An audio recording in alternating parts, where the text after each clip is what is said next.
નમસ્કાર. આજે અમે ઉત્તરાયણનો દિવસ છે તો ડાંગરભાઈ સાથે અમે એક મૂળધારીના એનઆરઆઈ માધવજીભાઈ અંટાળા અને મારા મિત્ર વિનુભાઈ ભાલિયા એમની સાથે અમે આજે એક ફાર્મ ઉપર વિઝિટ કરી છે અને ઓર્ગેનિક ફાર્મિંગ છે બહુ જબરજસ્ત ડેવલપ કર્યું માધવજીભાઈએ અને એમની સાથે ગોષ્ઠી કરી. ખૂબ વાંચનના શોખીન છે, નિસર્ગની નિસરામાં રહેવા માટે ટેવાયેલા છે અને યુએસમાં રહી છે પણ વતનનું હજી ઋણ છે.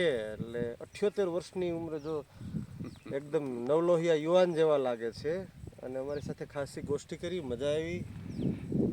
સાથે સુરેશભાઈ ડાંગર મારા મિત્ર તો હોય જ અને ખૂબ ચર્ચા કરી. અલગ અલગ પ્રકારના એમણે જે બગીચાની અંદર ફાર્મિંગ કરે છે, લગભગ તમામ પ્રકારની ફળફળાદી સાથે એમણે ડેવલપ કર્યું છે અને ઓર્ગેનિક ફાર્મિંગ કરે છે. તો આજે અમારો ઉત્તરાયણનો દિવસ ખૂબ સારો રહ્યો અને બહુ ગહનતમ ચર્ચા પણ કરી.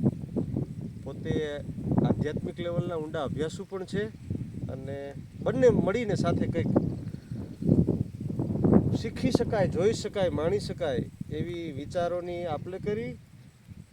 પ્રકૃતિની સાથે રહી અને વિચારોની ખેતી કરે છે એવા એક વ્યક્તિને મળવાનો આજ ખૂબ આનંદ આવ્યો. નમસ્કાર, જય હિન્દ.